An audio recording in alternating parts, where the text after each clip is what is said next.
بسم اللہ الرحمن الرحیم۔ سامعین کرام، آپ سن رہے ہیں اردو کہانی بھوت بنگلہ، جس کے مصنف ہیں کاشف زبیر، اور یہ اس سلسلے کی قسط نمبر 2 ہے۔ مجھے امید ہے آپ کو میری یہ کاوش پسند آ رہی ہوگی۔ آپ نے اگر ابھی تک میرا چینل کہانی گھر سبسکرائب نہیں کیا تو ابھی میرے چینل کو سبسکرائب کر کے بیل نوٹیفیکیشن آن کر لیجئے تاکہ آنے والی ہر نئی کہانی کی اطلاع بر وقت آپ تک پہنچ سکے۔ میں نے فتو کے چھوٹے سے چائے کی چینک لے کر اس کے گنجے سر پر الٹ دی۔ اس نے بھیانک چیخ ماری۔ گرما گرم چائے نے اس کا دماغ الٹ دیا تھا۔ اس نے فتو کے کاؤنٹر کو ٹکر ماری۔ کاؤنٹر لوہے کا تھا۔ اس بار بھی نقصان اسے ہی ہوا تھا۔ اس سے پہلے کہ اس کے حواس قابو میں آتے، میں نے باہر کا رخ کیا اور باہر جا کر مجھے راجہ کا خیال آیا۔ وہ اندر ہی تھا، مجھے اس کی ضرورت تھی، اور پھر کچھ دوستی کا خیال بھی تھا۔ دونوں مکرانی اس سے بدلہ لیے بغیر نہ رہتے، اور بعض میں فتو ان کا ساتھ دیتا۔ میں پلٹا، مگر اندر صورتحال پلٹ چکی تھی۔ جیسے فٹ بال والے میچ کا ایکشن ری پلے کیفے ڈی فونس میں دکھایا جا رہا تھا۔ فٹ بال اس بار بھی راجہ تھا۔ فتو نے ڈیک بند کر دیا تھا، لیکن خود چیخ چیخ کر ان دونوں کی حوصلہ افزائی کر رہا تھا۔ بدقسمتی سے کیفے میں زیادہ تر راجہ کے دشمن تھے۔ وہ سب چیخوں سے مکرانیوں کا ساتھ دے رہے تھے۔ میرے اندر جانے کا مطلب راجہ کی بدنصیبی میں حصے دار بننا تھا، اور میرا ایسا کوئی ارادہ نہیں تھا۔ لہٰذا میں نے راجہ کو اس کی تقدیر کے سپرد کر دیا اور واپس ہو گیا۔ میں چھت پر جھولے نما پلنگ میں نون غنہ بنا بیٹھا اپنی تقدیر پر غور کر رہا تھا، جو زیادہ مہربان نہیں لگ رہی تھی۔ گزشتہ 365 دنوں میں شنوں نے محض 912 مرتبہ مسکرا کر دیکھا اور مجھ پر 922 قاتلانہ حملے کیے۔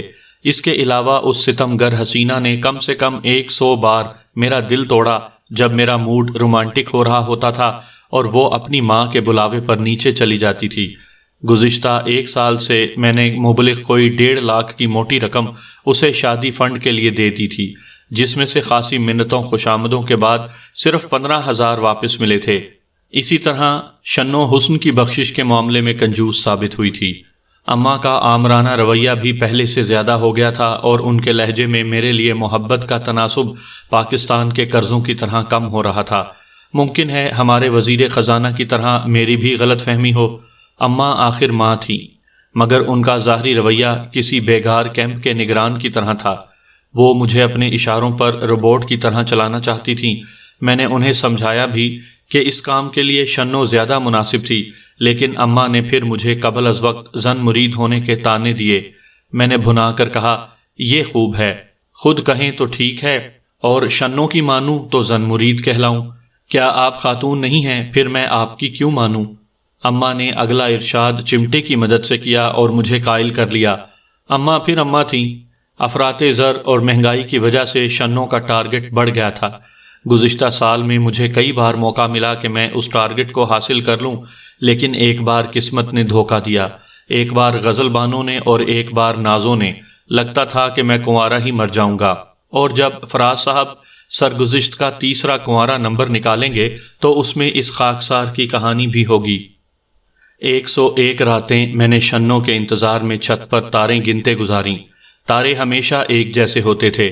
اس رات میں جب کہ کراچی میں خاصی سردی پڑ رہی تھی، شنوں نے ایک بار پھر مجھے انتظار کی سولی پر لٹکا دیا تھا، اور جب میں اٹھ رہا تھا تو دیوار پر اس کا چاند سا چہرہ نمودار ہوا۔ جلیل، کیا حال ہے؟ کچھ نہیں، موسم کا لطف لے رہا تھا گزشتہ 2 گھنٹے سے۔ میں نے بھنا کر کہا، کہاں تھی تم؟ وہ میں تیرے لیے ایک چیز لائی ہوں، بس اسے تیار کرنے میں ذرا دیر ہو گئی تھی۔ شنوں نے کہا۔ میں جلدی سے اٹھ گیا۔ کیا ہے میری پیاری سی شنو؟ یہ، اس نے شرماتے ہوئے سویٹر سامنے کر دیا۔ میں نے خود بنا ہے تیرے لیے اپنے ہاتھ سے۔ میں نے سویٹر لے کر شکر گزاری کا اظہار کیا تو خلاف توقع شنوں نے برا نہیں مانا۔ وہ شرمائی۔ بدتمیز، اپنے خادم کو چاہے جس نام سے بھی پکارو۔ میں نے سینے پر ہاتھ رکھ کر کہا، اسے پہنو نا، تمہارے ناپ کا ہے۔ ہاں، گردن کا ناپ تو خوب پتا ہے، میں نے سویٹر پہنتے ہوئے کہا۔ نئے سال کی خوشی میں بنا ہے، شنوں نے آگاہ کیا۔ ارے، اس پر خیال آیا۔ شنوں، کیا خیال ہے کل کہیں گھومنے نہ چلیں؟ کہاں؟ باکس بے چلتے ہیں، وہاں میرے ایک جاننے والے کا ہٹ بھی ہے۔ جی نہیں، میں نے نہیں جانا کسی ہٹ وٹ میں۔ میں تمہیں کھا نہیں جاؤں گا، میں نے اسے گھورا، حالانکہ تم ان دنوں ٹرکی ہو رہی ہو۔ ترکی؟ میں ترکی کیسے ہو سکتی ہوں؟ اس نے برا مان کر کہا۔ ترکی نہیں، ٹرکی۔ ٹرکی ایک پرندہ ہوتا ہے، خاصا بھاری بھرکم سا، تمہاری طرح۔ میں کہاں موٹی ہوں؟ ہاں، زیادہ تو نہیں ہو، میں نے غور سے اسے دیکھا، لیکن یہ تو تمہید ہے، مستقبل میں تمہارا حشر مجھے عبرتناک نظر آ رہا ہے، بالآخر تم خالہ لاؤڈ سپیکر کا دوسرا ایڈیشن ثابت ہوگی۔ تم جلتے ہو میری صحت سے، شنو نے الزام دیا۔ جلتا نہیں بابا، ڈرتا ہوں، بعد میں تم کو مجھے ہی سنبھالنا ہے، اگر تمہارے وزن میں اسی طرح اضافہ ہوتا رہا تو تم جلد روڈ رولر ہو جاؤ گی۔ پھر میں وزن کیسے کم کروں؟ وہ فکر مند ہو گئی تھی۔ کام تو میں بہت کرتی ہوں، اسی لیے تو کہہ رہا ہوں میرے ساتھ اکثر تفریح پر چلا کرو، تمہاری ایکسرسائز بھی ہو جائے گی، ساحل پر ہم ساتھ ساتھ دوڑیں گے اور جلد حوالات میں ہوں گے۔ شنو بولی۔ نہ بابا نہ، میں گھر ہی ٹھیک ہوں۔ اچھا ایسا کرو، روزانہ دن میں 3 بار کھانے کے بعد چھت پر ٹہلا کرو، اگر اکیلے جی گھبرائے تو مجھے آواز دے دیا کرو، اور اماں نے دیکھ لیا نا تو یہ جو تھوڑی دیر کے لیے آ جاتی ہوں اس سے بھی جاؤں گی۔ ایک ترکیب اور بھی ہے، دن میں 1 وقت کا کھانا مت کھایا کرو۔ کھانا کھائے بغیر تو میں رہ ہی نہیں سکتی، گھر کے اتنے سارے کام ہیں، وہ کون کرے گا؟ میں نے سرد آ بھری۔ تم نے قسم کھا رکھی ہے اپنے وزن میں کوئی کمی نہیں کرو گی؟ جو مہنگائی کی طرح دن بدن بڑھتا جا رہا ہے، سوچو اس سے مستقبل میں اخراجات کتنے بڑھیں گے۔ جتنے میں تمہارے 2 سوٹ بنتے ہیں اتنے میں ایک ہی بنا کرے گا۔ میک اپ اور دوسرے لوازمات بھی اسی طرح تناسب سے لگا کرتے ہیں، اور بعد میں تو وزن کمی بالکل ناممکن ہو جائے گی۔ تم کو پتا ہے مجھے اسمارٹ لڑکیاں ہی اچھی لگتی ہیں، جیسے نازو تھی، یا شادی کے بعد چاند بانو ہے، تمہاری سہیلی رانو بھی تو ویسی چھریری سی ہے۔ تم انہیں غور سے دیکھتے ہو؟ شنو نے آتش زیر پا ہو کر کہا۔ اتنا ہی شوق ہے نا تو جاؤ مرو ان کے پاس، میرے پاس کیوں آتے ہو؟ وہ نازو تو آخری بار بھاگی تو اب تک واپس نہیں آئی، یا تو امریکہ نکل گئی ہوگی یا نہیں جیل میں ہوگی۔ رہی چاند بانو اور رانی تو وہ اپنے شوہروں کو پیاری ہو گئی ہیں، بس ایک تم ہی بچی ہو۔ میں بھی نہیں ہوں، اس نے رکھائی سے کہا اور واپس جانے لگی تو میں نے ٹریس پاس کرتے ہوئے اسے روک لیا۔ چھوڑو مجھے، بدتمیز۔ شنو، کل کے بارے میں کیا خیال ہے؟ میں نے اس کے کان میں سرگوشی کی اور بولا ہائے اماں، اور پیر پکڑ کر ناچنے لگا۔ مجھے پتا نہیں تھا ظالم شنو نے ہیل والی جوتی پہن رکھی ہے، پاؤں میں سوراخ کر دیا۔ تم دن بدن بےہودہ ہوتے جا رہے ہو، شنو برہمی سے بولی۔ خبردار جو مجھے پھر ہاتھ لگایا۔ مجھے بھی کوئی شوق نہیں ہے، میں نے پاؤں کا معائنہ کیا، اور تمہارے ساتھ نیا سال منانے سے بہتر ہے میں کسی بھوت کے ساتھ نیا سال مناؤں۔ میری بلا سے بھوت کے ساتھ مناؤ یا بھوتوں کے پورے قبیلے کے ساتھ، شنو نے جاتے ہوئے کہا تھا۔ اس وقت مجھے اندازہ نہیں تھا کہ میری یا اس کی زبان سے نکلی ہوئی بات درست ثابت ہوگی۔ جمی کا بس نہیں چل رہا تھا کہ بابا جادو کے قدموں میں لوٹنا شروع کر دے، یا اپنی کھال کی جوتیاں بنا کر اسے پہنا دے۔ میں جمی کو بابا جادو سے ملانے لے گیا تھا، جو ایک برگد تلے بیٹھا تھا۔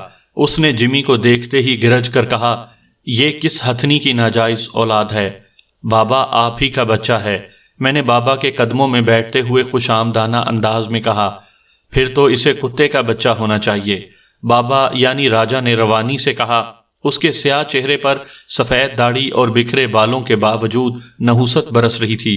اسے کل ہی اس جگہ سیٹ کر دیا تھا جب میں رات کو اس کے گھر کے پاس سے اس امید پر گزرا کہ وہاں قناتیں لگی ہوں گی اور لوگ مرحوم راجا کی تعریفوں میں جھوٹ بول رہے ہوں گے، اس کی وہ صفات بیان کی جا رہی ہوں گی جو اس میں سرے سے تھی ہی نہیں، اور راجا کا باپ بھی ان کے درمیان میں بیٹھا مگر مچ کے آنسو بہا رہا ہوگا اور اپنے لا ولد مرنے کا واویلا مچا رہا ہوگا، مگر وہاں پر صرف ایک کتا تھا جو کھمبے کا غلط استعمال کر رہا تھا۔ اس نے مجھے قطعی توجہ کے قابل نہیں سمجھا۔ اتنی سردی میں کسی الو کے بولنے کا کوئی امکان نہیں تھا، لہٰذا میں نے راجا کو سگنل دینے کے لیے کتے کو لات ماری۔ اس نے بالکل ویسی آواز نکالی جیسی راجا مجھے بلانے کے لیے نکالا کرتا تھا۔ راجا سے پہلے اس کے باپ نے باہر جھانکا، لیکن میں احتیاطاً ایک اوٹ میں ہو چکا تھا۔ کتا ہے، راجا کے باپ نے اعلان کرنے کے انداز میں کہا۔ میں سمجھا وہ مردود آیا ہے۔ اس کا اشارہ یقیناً میری طرف تھا۔ تھوڑی دیر بعد راجا دبے قدموں باہر آیا اور سرگوشی میں بولا، جلیل، مردود کہاں ہے تو؟ تیری تو جملہ ادھورا چھوڑ کر بھرنے کی وجہ وہ پتھر تھا جو میں نے اس کے سر پر مارا تھا۔ کسی کو نہ پا کر راجا کی سٹی گم ہونے لگی تھی۔ کون ہے؟ جلیل کا بھوت، میں نے اس کے عقب سے نکل کر کہا تو وہ اچھل پڑا تھا۔ جلیل خبیث؟ راجا نے سانس واپس آنے کے بعد کمنٹری شروع کی تھی۔ باقی راستے میں ابھی تیرا باپ نکل آیا تو اس کی بھی سننا پڑے گی۔ جلیل، تو سخت واجب القتل شخص ہے۔ وہ جلا ہوا لگ رہا تھا۔ فتوے بازی مت کر، یہ بتا کہ ان آدم خوروں کی اولاد نے تجھے کیسے چھوڑ دیا؟ میں نے اپنے طور پر تیری فاتحہ پڑھ لی تھی۔ ابے میں بھی راجا ہوں، کوئی گھسیارا نہیں ہوں۔ دونوں کو دبا کر باہر نکل آیا۔ بظاہر راجا کے بیان پر شک کی کوئی وجہ نہیں تھی، اس کی صحت اور چال چلن ٹھیک نظر آ رہا تھا، لیکن مجھے یقین نہیں آ رہا تھا کہ راجا نے ان 2 سانڈوں کو اکیلے مار گرایا تھا۔ ان میں سے ایک ہی راجا کے لیے کافی سے زیادہ تھا، مگر معجزے آج کل کے دور میں بھی ہوتے ہیں۔ فتو کے ہوٹل کا رخ کرنا خطرے سے خالی نہیں تھا، اس لیے ہم ایک اور کیفے ڈی فونس میں جا بیٹھے۔ اگرچہ فتو کی سی بات نہیں تھی، لیکن چائے یہاں کی بھی اچھی ہوتی تھی۔ فتو کے ڈیک کے برعکس یہاں چھوٹا سا ٹیپ ریکارڈر گنگنایا کرتا تھا، جس کی آواز اس وقت آتی تھی جب کیفے میں موجود افراد کو کسی وجہ سے سانپ سونگھ جاتا تھا۔ میں نے راجا کو اپنے پلان سے آگاہ کیا۔ دیکھ، یہ ایسا معاملہ ہے کہ جمی دھوکہ نہیں دے سکتا۔ مجھے جمی پر اعتبار نہیں ہے، راجا نے کہا، اور اب تو تجھ پر بھی نہیں ہے۔ تم نے میرے ساتھ پچھلے کافی عرصے سے میرے دوستوں والا سلوک نہیں کیا، میں نے تیرے ساتھ بھائیوں کا سا سلوک کیا ہے، میں نے خلوص سے کہا۔ اس وجہ سے تجھے یہ غلط فہمی ہوئی ہے۔ ٹھیک ہے، میں تیار ہوں، لیکن اب کی بار میرے ساتھ دھوکہ ہوا تو؟ راجا نے ناقابل اشاعت الفاظ میں بتایا کہ اس صورت میں وہ میرے ساتھ کیا کرے گا۔ اس رات میں نے راجا کے ساتھ جا کر اس کے گیٹ اپ کا سامان لیا اور اسے وہ جگہ دکھا دی جہاں اسے اپنا اڈا جمانا تھا۔ یہ عارضی اڈا ہوتا کیونکہ مقصد صرف جمی کو بابا جادو سے ملاقات کروانا تھی۔ اگلے روز میں نے صبح راجا کو منہ اندھیرے لے جا کر اسے اڈے پر بٹھایا۔ اس کا گیٹ اپ بھی پہلے ہی کر چکا تھا۔ داڑھی اور بالوں کی وجہ سے اس کے حلیے میں ویسے 70% تبدیلی آ گئی تھی، رہی سہی کسر ایک مخصوص ربڑ پیڈ نے پوری کر دی جو راجا نے دائیں گال میں رکھا تھا۔ اس کی وجہ سے اس کا چہرہ ایک طرف سے ابھر گیا تھا، اس کی وجہ سے اس کی آواز بھی بدل گئی تھی۔ سچی بات ہے، اس حلیے میں راجا معمول سے زیادہ خوبصورت نظر آ رہا تھا۔ اس نے ایک میلا کچیلا کفن نما لباس پہن رکھا تھا، جس کے نیچے اس نے پاجامہ اور ٹی شرٹ پہن رکھی تھی۔ میں دوپہر کے قریب جمی کو لے کر اس کے پاس پہنچا تھا، جہاں پہلے ہی کچھ عقیدت مند جمع تھے اور راجا سے اپنے مسائل حل کرا رہے تھے۔ راجا کے مزے تھے۔ ابھی وہ بریانی سے فارغ ہوا تھا اور فیرنی کھا رہا تھا۔ ایک طرف تازہ سیب اور کیلے رکھے تھے۔ یقیناً راجا نے نقد نذرانے بھی وصول کیے ہوں گے۔ ہمیں دیکھتے ہی اس نے گرج کر باقی مریدوں کو دفع ہو جانے کا حکم دیا اور موقع سے فائدہ اٹھا کر جمی کو ستانے لگا۔ اس نے اپنی والدہ کے بارے میں راجا کا ریمارکس خندہ پیشانی سے سنا۔ اس وقت راجا اسے تخم شیطانی بھی قرار دیتا تو جمی قطعی برا نہ مانتا۔ وہ بھی میرے ساتھ راجا کے قدموں میں بیٹھ گیا، اس کے پیر دبانے لگا۔ بابا، اس بیچارے کو ایک بھوت نے پریشان کر رکھا ہے۔ یہ خود بھوت کا بچہ ہے، بابا نے ارشاد فرمایا۔ اسے کہو دفع ہو جائے، ہمیں اس کی صورت سے نفرت ہو رہی ہے، کہیں ہم اپنے بھوتوں کو طلب نہ کر لیں۔ بابا، اس پر رحم کریں، میں نے گڑ گڑا کر کہا۔ یہ میرا دوست ہے۔ یہ گینڈے کی اولاد تیرا دوست ہے؟ بابا نے تیسری مرتبہ جمی کے شجرہ نسب میں تبدیلی کی۔ لگتا تو نہیں ہے، یہ سوائے اپنے کسی کا دوست نہیں ہو سکتا۔ ہمیں اس کے باطن میں بھری کمینگی صاف نظر آ رہی ہے۔ بابا، آپ اس کی کمینگی کے بجائے اس کی مجبوری کو دیکھیں، میں نے بظاہر لجاجت اور در حقیقت دانت پیستے ہوئے کہا۔ راجا موقع سے فائدہ اٹھا کر جمی کو غیر ضروری طور پر رگڑ رہا تھا، وہ بدک بھی سکتا تھا، بعد میں یہ ہمارے ساتھ بھی ہاتھ دکھا سکتا ہے، ہمیں اس کا کام نہیں کرنا، راجا نے صاف کہہ دیا۔ میرے ہوش اڑ گئے تھے۔ میں نے بامشکل راجا کی گردن دبانے کی خواہش پر قابو پایا اور بولا، بابا، میں نے اس سے وعدہ کیا ہے کہ یہ آپ کا کام ضرور کرے گا۔ اچھا، راجا نے بادل نخواستہ جواب دیا، اگر تو نے وعدہ کر ہی لیا ہے تو اب ہمیں کچھ کرنا ہی پڑے گا۔ بھوت کے بچے، آخر تجھے پیپل کے نیچے پیشاب کرنے کی کیا ضرورت تھی؟ کتے کی طرح کوئی کھمبا استعمال کرتا۔ راجا نے جمی کو مخاطب کر کے اس کی ولدیت میں چوتھی ترمیم کی۔ جمی کے ساتھ میں بھی بھونچکا رہ گیا۔ جمی کا بھاڑ سا منہ علی بابا کی غار کی طرح کھل گیا تھا۔ آپ کو کیسے پتا چلا؟ اس نے ہونک بن کر پوچھا۔ بیٹے ہمیں سب پتا ہے، تو نے کب کیا کیا اور کب کیا نہیں کیا۔ راجا نے ناقابل بیان الفاظ میں جمی کے متعدد ایسے افعال کا حوالہ دیا جن سے میں بھی واقف نہیں تھا۔ جمی کا پہلے تو شرمندگی سے اور پھر عقیدت سے برا حال ہو گیا تھا۔ اس نے بابا یعنی راجا کے گندے پیر پکڑ لیے۔ بس بابا، اپنا کام کروائے بغیر نہیں جاؤں گا۔ تیرا کام تو ہم اچھی طرح کریں گے، راجا نے اسے یقین دلایا۔ بابا، اس بھوت سے میرا مکان خالی کروا دیں، میں آپ کا شکر گزار رہوں گا۔ نہ بابا، ہمیں کسی کو بے گھر کرنے کا گناہ اپنے سر نہیں لینا ہے، راجا نے عیاری سے کہا۔ ویسے بھی یہ آسان کام نہیں ہے، وہ آصیب کوئی معمولی بھوت نہیں ہے، اسے تم بھوتوں کا رستم زمان سمجھو، کسی معمولی عامل کے بس میں بھی نہیں کہ اس پر ایک نظر بھی ڈال سکے، اس لیے تو آپ کے پاس آئے ہیں۔ میں نے جلدی سے کہا، یہ آپ کی ہر خدمت کے لیے تیار ہے، سوچ لے۔ راجا نے جمی کو حقارت سے دیکھا۔ ایسا نہ ہو کہ بعد میں تو مکر جائے، ہمیں غصہ آ گیا تو تیرا کام خراب بھی ہو سکتا ہے، بھوتوں کی تعداد بڑھ سکتی ہے، ہمیں یہ بھی معلوم ہے کہ اس شہر میں تیری اور پراپرٹی کہاں ہے۔ نہیں نہیں، جمی نے جلدی سے کہا، آپ سے دھوکہ کرنے کا تو میں سوچ بھی نہیں سکتا۔ اچھا، ہم کچھ سامان بتا رہے ہیں، اسے مکان پر پہنچا دے، ہم آج رات ہی چلہ کاٹیں گے۔ 2 کالے بکرے، کم از کم 1 من وزن کے، 1 من وزنی چاول اور اتنی ہی سندل کی لکڑی۔ اپنی فیس ہم بعد میں لیں گے۔ اپنی فیس بھی لیں گے؟ جمی کی جان نکل گئی تھی۔ ہاں تو کیا تم جیسے حرام خور سے کوئی رعایت کریں گے؟ راجا نے گرج کر کہا۔ رعایت ہم صرف غریبوں سے کرتے ہیں جن کی آمدنی 10,000 ماہانہ سے کم ہو۔ جی اچھا، جمی نے مرے ہوئے انداز میں کہا، لیکن میں یہ سب سامان کہاں سے لاؤں گا؟ جہاں سے تیری مرضی ہو، راجا نے بے نیازی سے جواب دیا، لیکن یہ سب آج رات 12 بجے سے پہلے تیری کوٹھی میں پہنچ جانا چاہیے۔ آج کی رات چلے کے لیے موزوں ہے، بھوت نیو ایئر نائٹ میں مصروف ہوں گے۔ New year night? جمی پھر بھونچکا رہ گیا تھا۔ کیا بھوتوں کا دل نہیں ہوتا؟ راجا نے ناراضگی سے کہا۔ آخر انسان نے ساری عیاشیاں اپنے لیے کیوں مخصوص کر لی ہیں؟ جی آپ نے ٹھیک کہا، جب بھوت ذرا موج میلے کے بعد مدہوش ہو جائے گا تو میں اسے آسانی سے قابو کر لوں گا۔ آج رات گزر گئی تو پھر کام بڑا مشکل ہو جائے گا، خرچہ بھی زیادہ ہو جائے گا، اور ہاں، 10 تولے خالص سونے کی 1 اینٹ بھی چاہیے۔ 10 تولے سونے کی اینٹ؟ جمی کا خون خشک ہو گیا۔ ہاں، خالص سونا ہونا چاہیے، ورنہ بھوت قابو میں نہیں آئے گا۔ جی لے آؤں گا، جمی نے بامشکل کہا۔ غالباً اس کا دل دھاڑے مار مار کر رونے کو چاہ رہا تھا۔ میں نے دل ہی دل میں راجا کو شاباشی دی، وہ اپنا کردار بخوبی ادا کر رہا تھا۔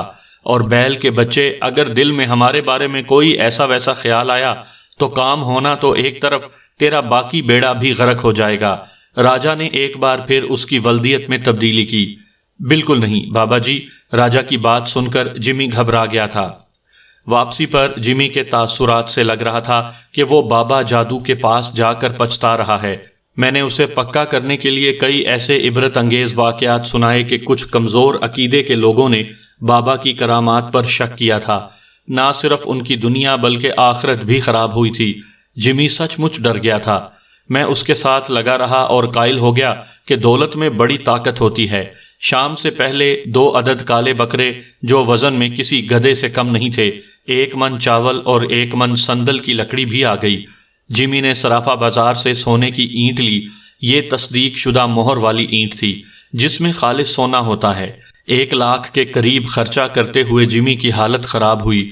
میں ہر بار اس کی ہمت بندھاتا تھا کہ ایک بار وہ بھوت دفع ہو جائے تو اتنا تو اسے کوٹھی کا ایڈوانس مل جائے گا، اپنا نقصان وہ 6 مہینے میں پورا کر لے گا۔ سامان لے کر ہم کوٹھی پہنچے تو اس پر پہلی نظر پڑتے ہی میرا دل چاہا کہ فوراً سے پیشتر اپنا سامان لے کر وہاں سے 9 2 11 ہو جاؤں۔ یہ صورت سے ہی آصیب زدہ نظر آتی تھی۔ اس کی تعمیر سرخ اینٹوں سے کی گئی تھی اور غالباً قیام پاکستان سے بھی پہلے کی تھی۔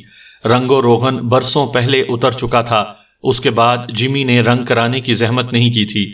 سامنے ایک اجڑا سا باغ تھا، اس کے ساتھ جھاڑ جھنکاڑ میں گرگٹ کی نسل کے جانور دوڑتے پھر رہے تھے۔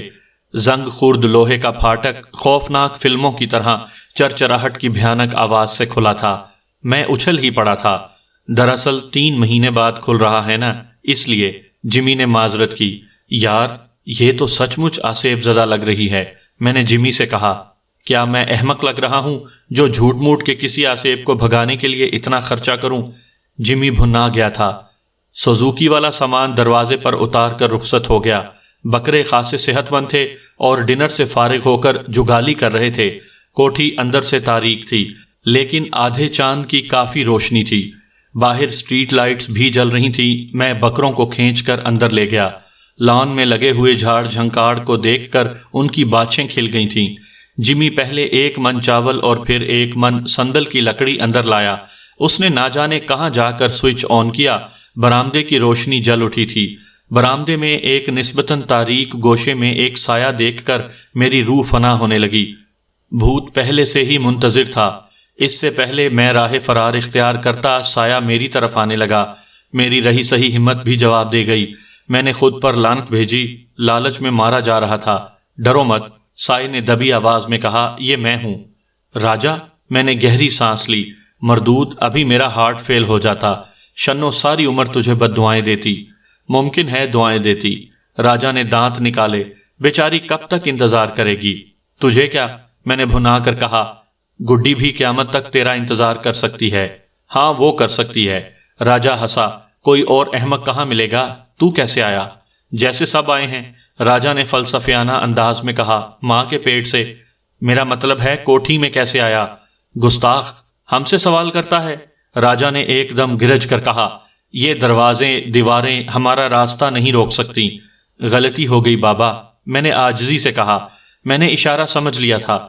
اس کی سزا بیچارے جمی کو مت دیجیے گا۔ بابا آپ، جمی آ کر بولا، اندر کیسے آئے؟ بس آ گئے، راجا نے بے نیازی سے جواب دیا۔ سارا سامان اندر والے کمرے میں رکھ دے، بکرے یہاں برآمدے میں باندھ دے اور سونے کی اینٹ ادھر رکھ دے، کسی کاغذ میں لپیٹ کر۔ ہم اسے ہاتھ نہیں لگاتے، یہ دوزخ کی آگ ہے۔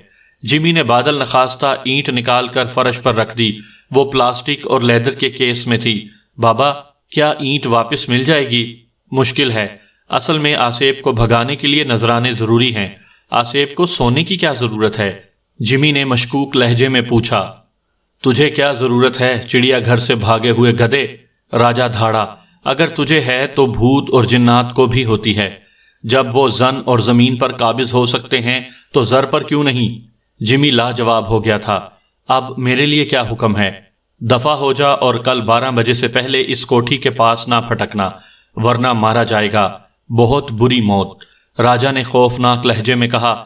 تیرا سب ٹھاٹ ادھر ہی رہ جائے گا، ساری دولت دنیا میں دھری رہ جائے گی۔ میں نہیں آؤں گا، جمی جلدی سے بولا۔ اور اب 12 بجے سے پہلے نکل جا۔ ٹھیک 12 بجے ہمیں اپنے کام کا آغاز کرنا ہے۔ اور جلیل، کیا یہ بھی جائے گا؟ ہرگز نہیں، راجا نے دہل کر کہا۔ یہ ہمارے ساتھ رہے گا، آسیب کے ساتھ 12 راؤنڈ کے اس مقابلے میں ہماری مدد کرے گا۔ مقابلہ آسیب سے ہے یا باکسر سے؟ اسے ٹائٹل فائٹ سے کم نہ سمجھو، بلکہ ہماری تو جان بھی داؤ پر لگی ہے۔ تو نے صرف مال خرچ کیا ہے، اب دفع ہو جا۔ بابا، کیا بکرے اندر لا کر باندھ دوں؟ جمی نے پوچھا۔ اس پر بابا جادو نے اسے بکروں کے بارے میں ایک ناقابل اشاعت مشورہ دیا کہ اسے کہاں اور کس سے باندھنے چاہیے۔ جمی کا شلجم جیسا چہرہ چقندر کی طرح ہو گیا تھا۔ وہ فوراً ہی دفع ہو گیا۔ میں نے کھڑکی سے جھانکا۔ جمی سے کوئی بعید نہیں تھا۔ وہ چھپ کر دیکھتا کہ ہم کیا کر رہے ہیں، لیکن جمی کوٹھی کا گیٹ پار کر چکا تھا۔ میں نے جا کر گیٹ اندر سے بند کیا۔ اب کم از کم جمی اندر نہیں آ سکتا تھا۔ اگرچہ دروازہ اور دیواریں صرف چند فٹ اونچی تھیں، مگر جمی کے لیے اپنے 500 پاؤنڈ وزنی جسم کے ساتھ اسے عبور کرنا ناممکن تھا۔ میں واپس آیا تو راجا نے کوٹھی کا دروازہ اندر سے بند کر لیا تھا۔ میں نے اسے بجایا۔ دروازہ کیوں بجا رہا ہے تبلے کے بچے؟ اندر آ جا۔ اسے بند کر دیا ہے، میں نے بھنا کر کہا۔ اندر سے کھول۔ اندر سے؟ راجا نے حیرت سے کہا۔ دروازہ کھلا ہے۔ بند ہے۔ میں نے دروازے پر لات ماری اور پھر پیر پکڑ لیا۔ یہ ٹھوس مہاگنی لکڑی کا بنا ہوا تھا۔ میں نے بند نہیں کیا، کنڈی کھلی ہے۔ راجا نے اصرار کیا۔ میں بھنا گیا۔ پھر تیرے اس والد ثانی نے بند کیا ہے جسے نکالنے کے لیے تو یہاں آیا ہے۔ جلیل، مجھے تیری قسم، میں نے بند نہیں کیا، راجا نے تشویش سے کہا اور دوسری طرف سے دروازہ کھولنے کی کوشش کرنے لگا۔ ابے زور لگانا، پرانا دروازہ ہے، بعض اوقات تیرے دماغ کی طرح جام ہو جاتا ہے۔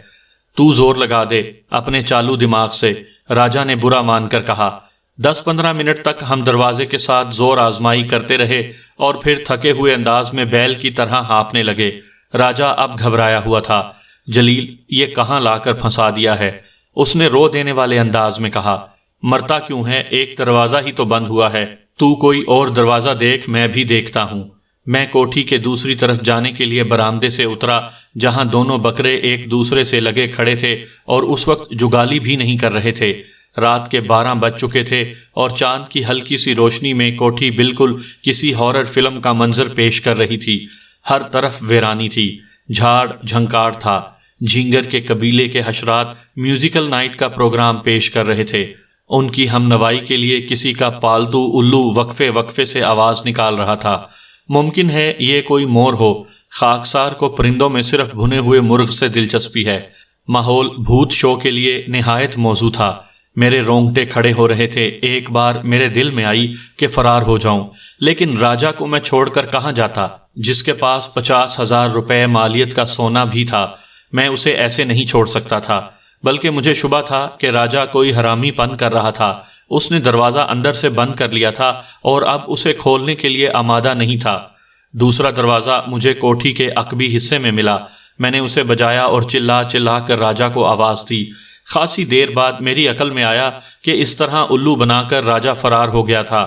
میں سخت اشتعال کے عالم میں واپس آیا تو سب سے پہلے برآمدے میں بندھے بکروں کو غائب پا کر دنگ رہ گیا۔ راجا اتنی جلدی بکرے کیسے غائب کر سکتا تھا؟ اور کوٹھی کا دروازہ بھی کھلا ہوا تھا، جو میری اور راجا کی مشترک کشتی کے باوجود نہیں کھلا تھا۔ میں نے اندر جھانکا۔ کمرے میں راجا، 1 من چاول اور 1 من لکڑی، سب کچھ غائب تھا۔ اتنی جلدی یہ سب کہاں چلا گیا تھا؟ میری عقل خبت ہو رہی تھی۔ کیا بھوت نے اپنی کارروائی شروع کر دی تھی؟ میں نے ڈرتے ڈرتے اندر دیکھا اور راجا کو آواز دی۔ اس کا جواب اندر سے آیا تھا۔ اس نے نہایت غلط انداز میں مجھے یاد کیا تھا۔ یہ مجھے کہاں لا پھنسایا ہے؟ راجا، سارا سامان کہاں گیا؟ میں نے چلا کر پوچھا۔ راجا نے ایک بار پھر غلط زبان کا استعمال کرتے ہوئے مجھے بتایا کہ سامان کہاں گیا۔ اس بار مجھے پتا چل گیا وہ کہاں تھا۔ کمرے کے ساتھ ہی باتھ روم تھا۔ راجا وہیں بند تھا۔ میں نے کہا، ابے دروازہ کھول۔ میں نے کب بند کیا ہے؟ لگتا ہے اس کوٹھی کے سارے دروازے ہی خراب ہیں۔ میں نے دروازے پر زور آزمائی کی۔ جلیل، مجھے تو کچھ اور ہی چکر لگتا ہے۔ پہلے والے لوگ یوں ہی نہیں بھاگے۔ سونے کی اینٹ تیرے پاس ہے نا؟ اسے میں نے سینے سے لگا کر رکھا ہے، تو فکر نہ کر، راجا بولا۔ یہ دروازہ بھی کسی اڑیل گدھے کی طرح اپنی جگہ جمع ہوا تھا۔ تنگ آ کر میں نے لات ماری اور دروازہ ایک دم سے کھل گیا اور راجا کے منہ پر لگا۔ اس نے چیخ ماری۔ اس سے پہلے وہ میری شان میں اظہار خیال کرتا، میں نے اسے پکڑ کر باہر کھینچ لیا۔ راجا، تو بدماشی کر رہا ہے۔ باہر جو تیرے والد صاحب بندے تھے وہ کہاں غائب ہیں؟